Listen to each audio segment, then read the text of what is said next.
What's on, ladies and gentlemen? My name's Ross, I like games, and today we need to take a look at the best deck in the OP-04 format, and I feel pretty confident here when I call this the best deck in the OP-04 format, because we've had a few big tournaments now. There's been a few bigger tournaments over in Japan, and that means that we can actually start having a look at the results of these tournaments and making a decision as to which is actually the best deck in the OP-04 format. And when we start looking at these big tournaments, there is a clear winner, and the clear winner is Rebecca. And I do think we've gotten to the point now with OP-04 and the tournaments we've had where we can sit down and just be like, oh yeah, no, this is the one. This is this is the one now. This is Rebecca. Rebecca is the best deck. Because you see, we have these big tournaments over in Japan qualifying for the championships, and what tends to happen is when we have these tournaments, the official Twitter account goes and tweets out the top decks. Well, we recently had the tournament over in Fukuoka, and the winner was Rebecca.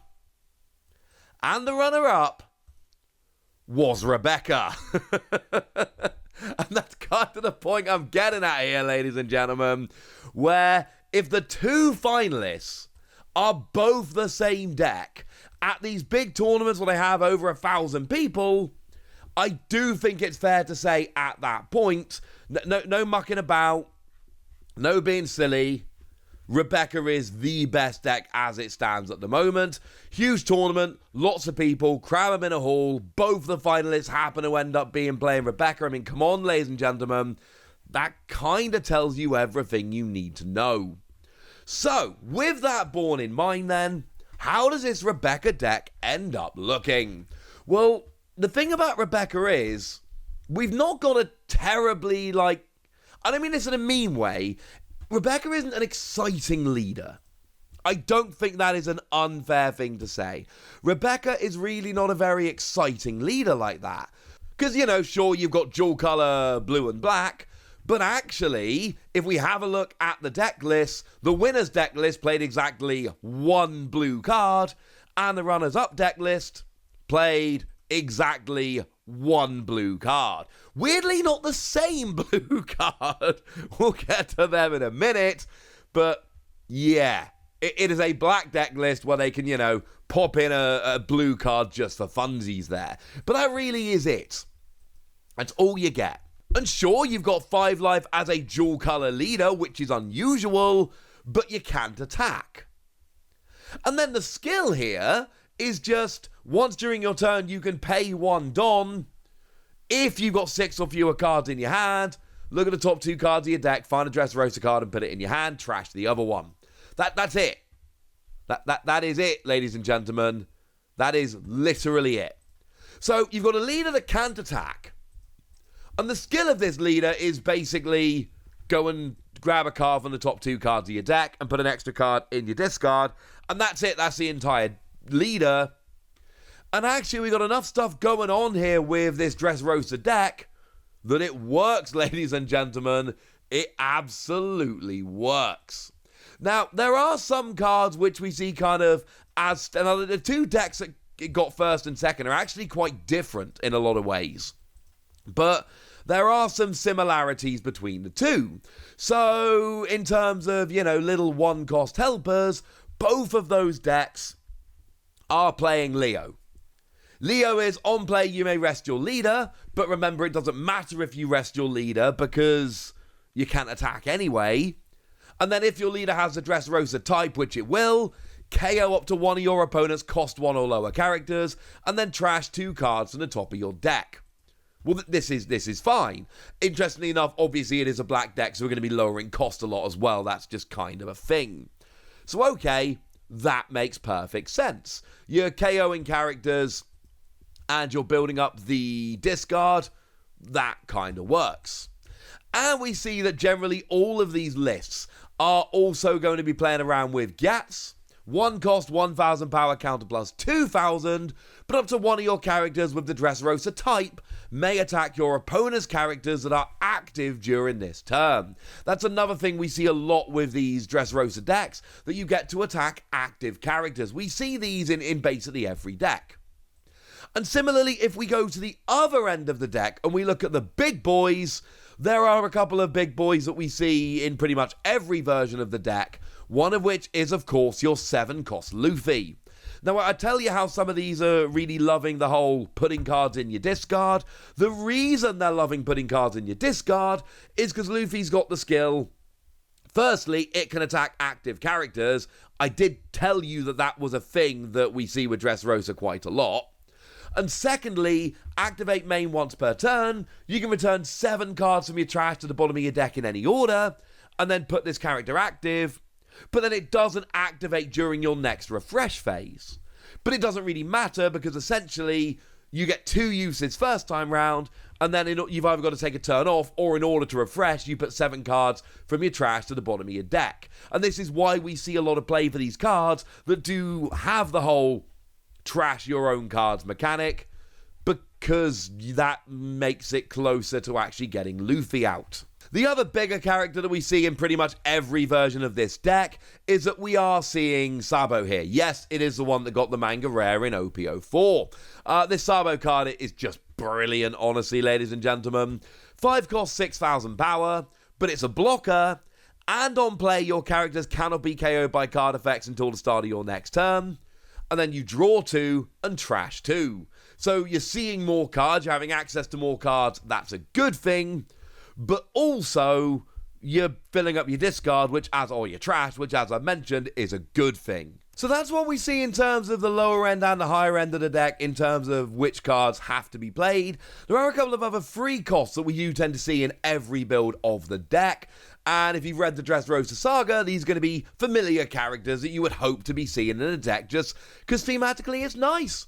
We've got Bartolomeo. It's a free cost blocker with counter plus 2000. That's it. Oh, and it's a Dressrosa character, which obviously is searchable with your leader. All of those things are good. The power isn't good, but counter plus 2000 blocker, not that expensive, searchable with your leader. That'll do, pig. And Kyros as well. It would be weird having a Dressrosa deck without Kyros here.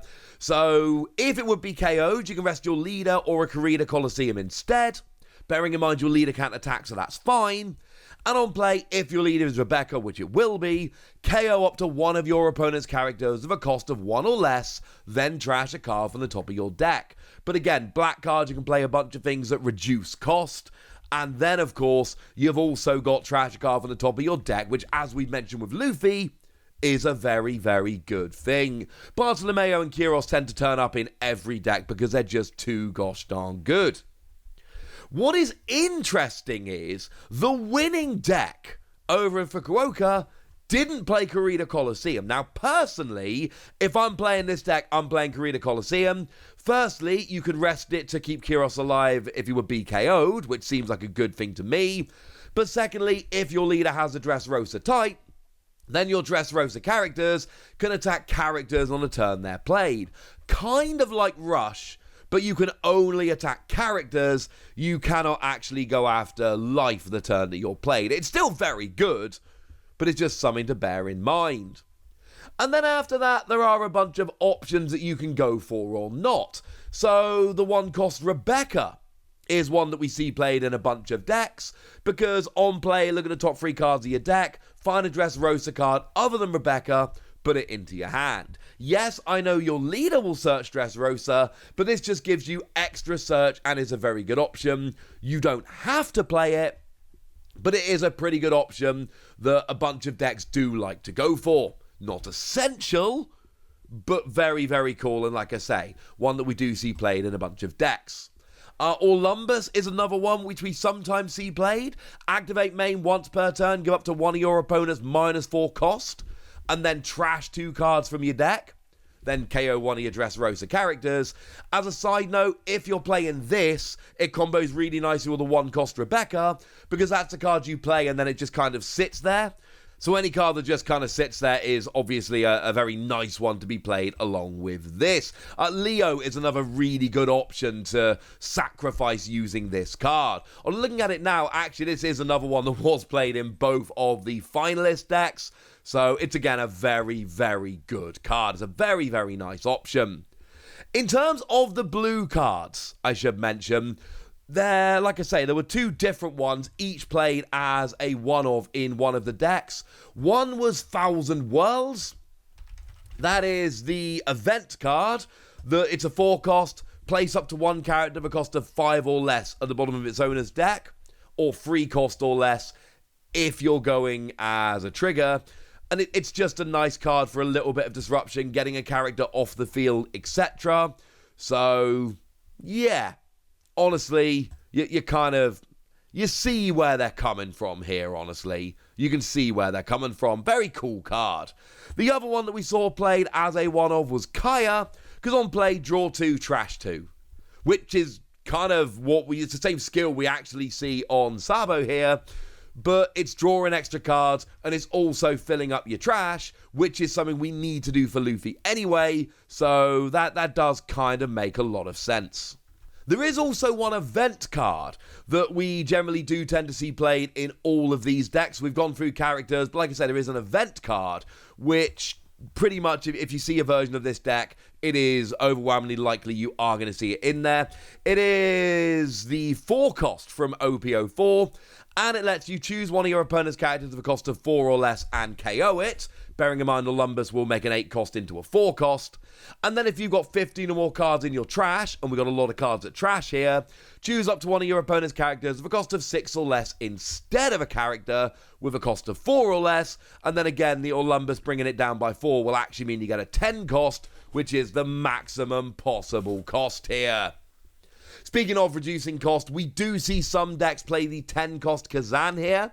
It's not played in every build, but that will obviously reduce the cost of everything by 5, which, at that point, it's making your other cards quite a bit better.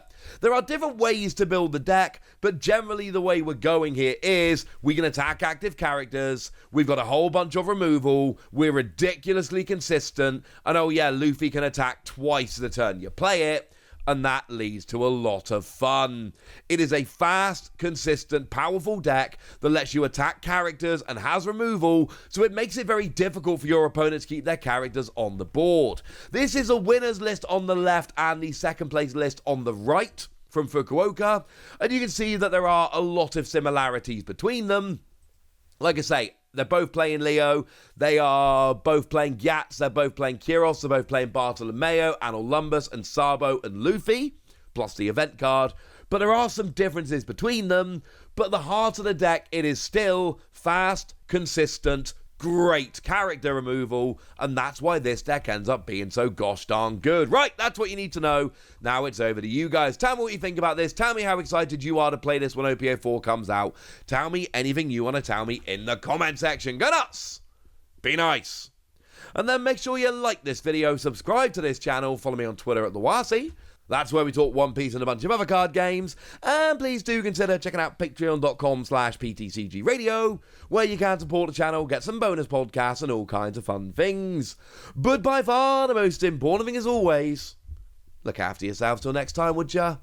Thank you very much for watching. My name's Ross and you've been watching Wasi Plays.